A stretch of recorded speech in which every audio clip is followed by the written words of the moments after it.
Hey everyone, it's Chrissy here from the Dunkin Ducks, and today I'm going to be telling you everything you need to buy before bringing home your first ducklings. Raising ducklings is an absolutely wonderful experience, but I do have to warn you, ducklings are super messy creatures, they're not for everyone, and doing research is super important before you buy these ducks. But if you clicked on this video, I know that you are doing the best job you can to start researching, and I think that is wonderful. So without further ado, let's start talking about everything you need to get before you bring home your ducklings. So first you have to decide what kind of enclosure you want to keep your ducklings in. Now there's tons of different options.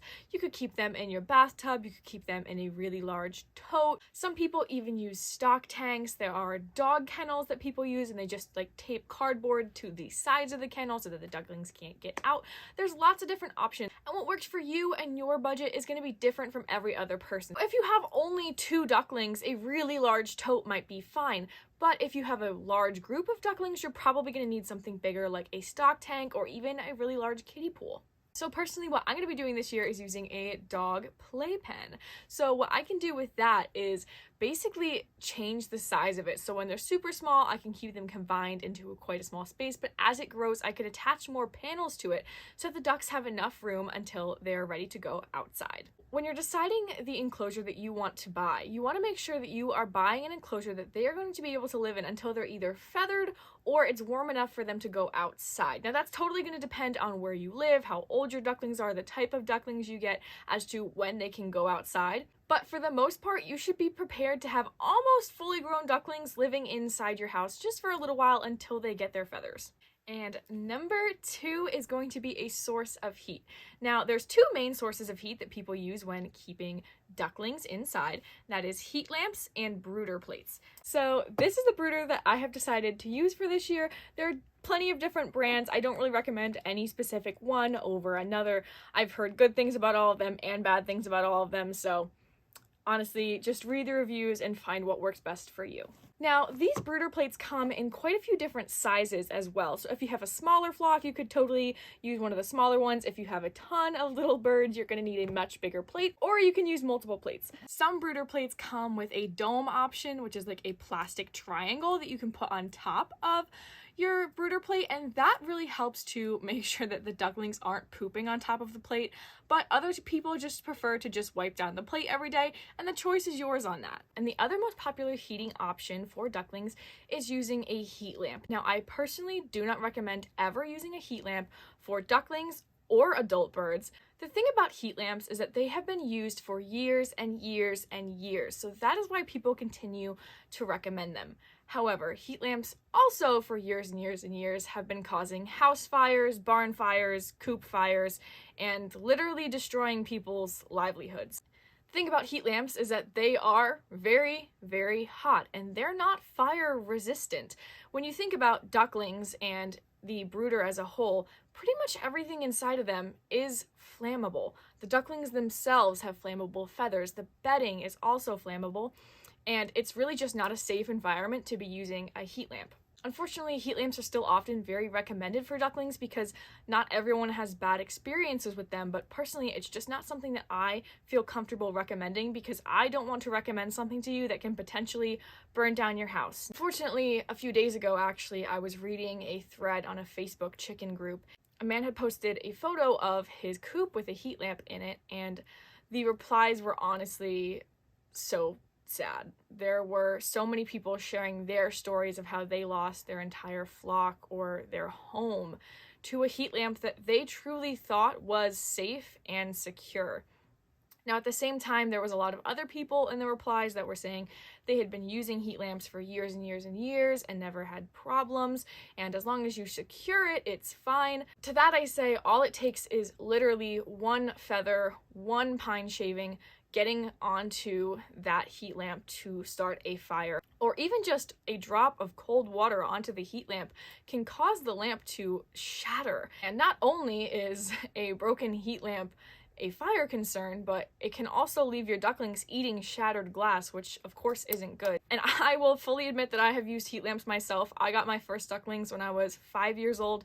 Those ducklings were raised on a heat lamp and there was no issues. They seemed to be fine. We obviously didn't lose our house in a fire, but I know that other people have, and I have learned from their experiences to know that it's not something that I can recommend to you guys. Now, with that being said, there are a few other reasons besides the fire hazard that I don't recommend using a heat lamp. Number one is because having a bright light on all the time is just completely not natural. It's not something that happens to ducks in the wild, and it's not something that even ducklings that are raised by their mothers in captivity are used to either. Going off of that, it's also totally not natural for them to have heat 24/7. If you think about it, when ducks are being raised either in the wild or in captivity by their mom, they're not sitting underneath her and getting heat 24/7. They come out underneath her, they explore, they run around, they swim. They're not just constantly having heat on them. So a brooder plate is a lot more natural option for them because they have the ability to go underneath it and stay warm, or come out when they don't want to be under direct heat. Whereas a heat lamp, most of the time, you have an option of being on the very hot side of the brooder or being on the slightly less hot side of the brooder, but either way, you're not really escaping that heat, which they're able to do naturally in the wild and in captivity when they're mother raised. Another fun fact about the brooder plates, though, is that they are energy efficient. So a 250-watt heat lamp is going to use, of course, a ton of electricity, and a brooder plate is actually going to use less. So it does depend which brooder plate you get as to how much electricity you're using, but in the long run, they're always going to be using less electricity than those super hot heat lamps. And another important thing to note about brooder plates is that they do adjust. So when your ducklings are just a few days old, of course you're going to have that brooder plate set super low, but as the ducklings grow, the brooder plate can grow with them so that they can still fit under and get warm. Number 3 is bedding. There are so many options for bedding. You could use pine shavings, pine pellets, puppy pads, hemp bedding, straw, newspaper, or even a combination of multiple of those things. I know many people like to put either puppy pads or newspaper down and then put bedding on top of that. That way they can just roll up the puppy pad, and it's a simple way to clean out all of the dirty bedding. Now, I'm not going to say that any specific type of bedding is the best because everybody has different opinions on that. Different types of bedding are going to work best for different people. This depends on how often you're cleaning the brooder, how many ducklings you have, and even what your budget is for raising ducklings. So with that being said, I'm not going to recommend any one type of bedding as the absolute best type. You could ask 10 different duck farmers what type of bedding they prefer the most, and you're going to get 10 different answers. I'll say personally that I plan on using pine shavings in my brooder this year because I have found that to be the most effective method for me personally, but I know that's not everybody's favorite.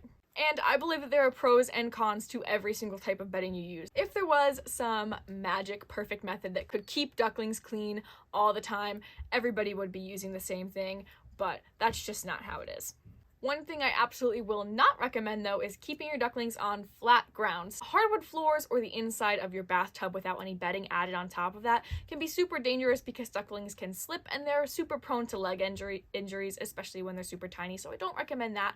But pretty much any other type of bedding, you just have to find what works for you. I do have to warn you about puppy pads, though. Certain puppy pads have a gel in them that works as an absorbent material for when puppies pee on them.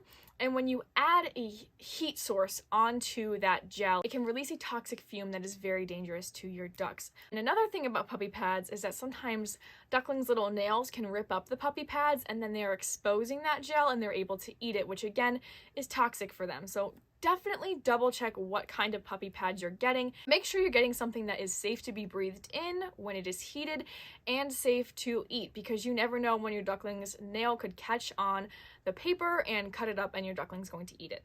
There's lots of different types of shaved wood, but I recommend using pine shavings over anything else. Cedar bedding essentially has oils on it that are super irritable to a duckling's respiratory system, so that's why I choose to use pine shavings and not any type of aromatic wood. But it's also just important to note that no matter what type of bedding you use, ducklings are extremely messy.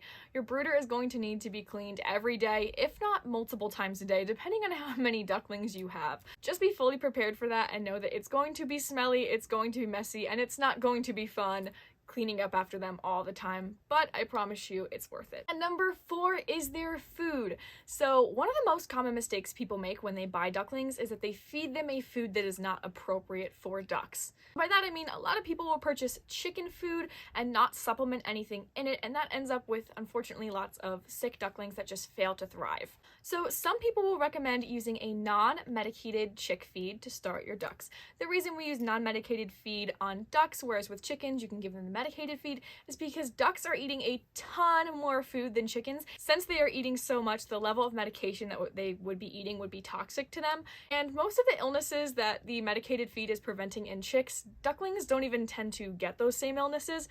So it's really just better for the duck to use non-medicated feed. If you look at just the ingredients on a bag of duck food and chicken food, you're going to see that it's very similar. So you might think, well, if the ingredients are the same, then why can't I feed the same thing to both? And it's because of the guaranteed analysis of what's actually in the feed. So one really good example of this is niacin. Chick feed doesn't have niacin in it because chickens don't really need a lot of niacin. Ducks, on the other hand, niacin is an essential element to their life. It helps their bones develop and it helps their brains function. So duck feed is formulated with niacin right in it, whereas chick feed often doesn't have much at all or any at all.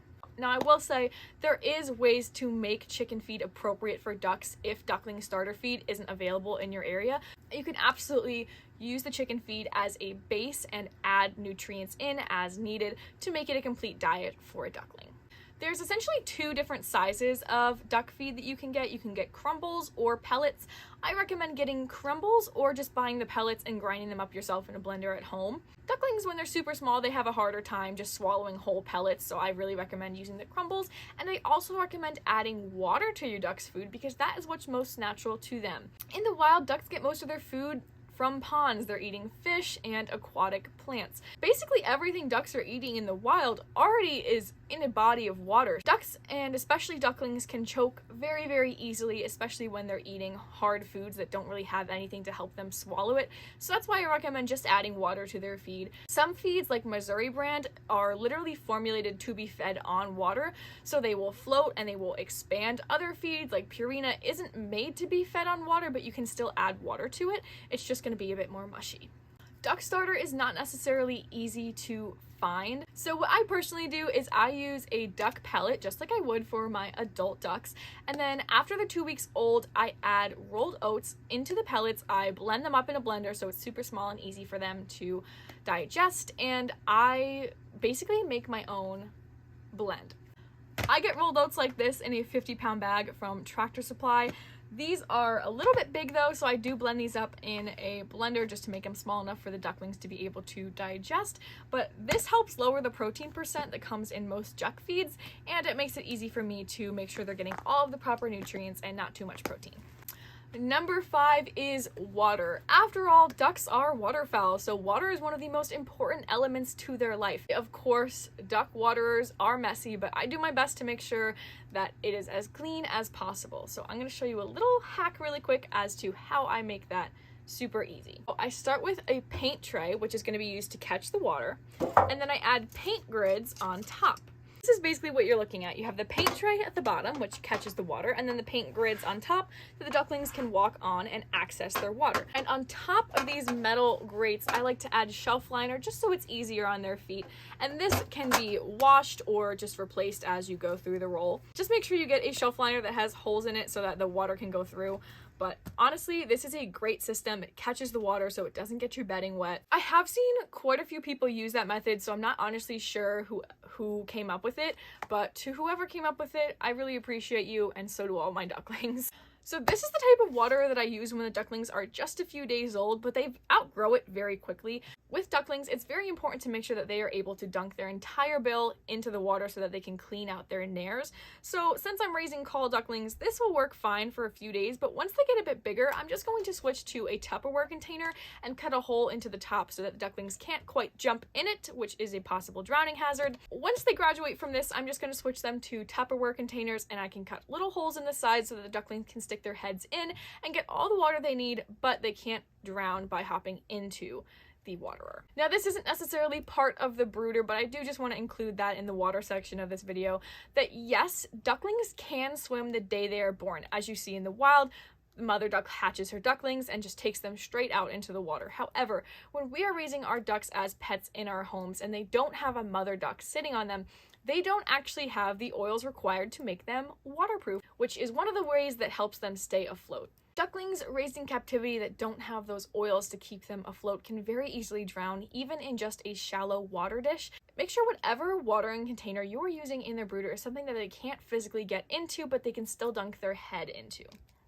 A great option for this is Tupperware containers or milk jugs with holes cut into the sides. And although this is not quite brooder related, I do just want to add, if you are going to be putting your ducklings in the bathtub or in the sink, make sure it is always supervised and that they have a way to get out, because ducklings, especially the ones raised by humans, don't have the energy or the oils to stay swimming for a super long period of time, and they can very easily drown, so make sure that they have access to get out of the water on their own. So that is just the basics of what you need to get started raising your own ducklings. But there's a few other things that I like to add in my brooder just because I like doing them, but I totally understand it's not everybody's thing to do these. So I have these two little chick sizes.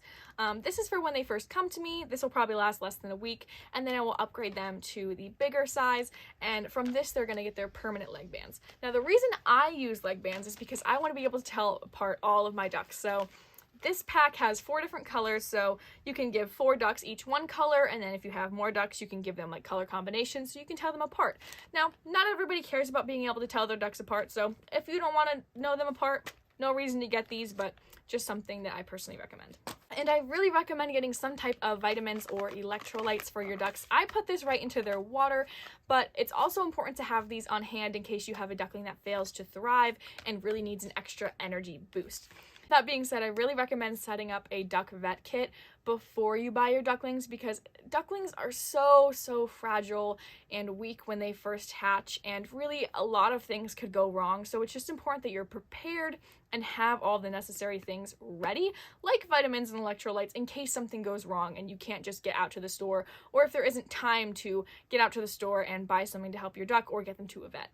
And I also just want to touch on grit a little bit here. So this is chick grit, which is wonderful for chickens, turkeys, basically any type of ground fowl. However, this is not what we should be using for ducks. Chickens and turkeys use things like small rocks to digest their food in their gizzard. Ducks, however, use smaller particles like sand and the things that they get out of mud to actually digest their food. Rather than giving your ducklings tiny little rocks that they actually can't digest and are just going to poop out, it's a much better option to give them a little bit of sand or just allow them to play outside in a mud puddle to get the necessary fine grit particles that they need. That is everything that I recommend for starting out with your ducklings. So whether you have been raising ducks for years and years or this is your first time raising ducklings, I hope this video helped you out. Please feel free to comment down below and let me know what your favorite part about raising ducklings is, or what you're most excited for. I hope you all have an absolutely quacktastic day, and don't forget to like and subscribe because it really helps me and the ducks out.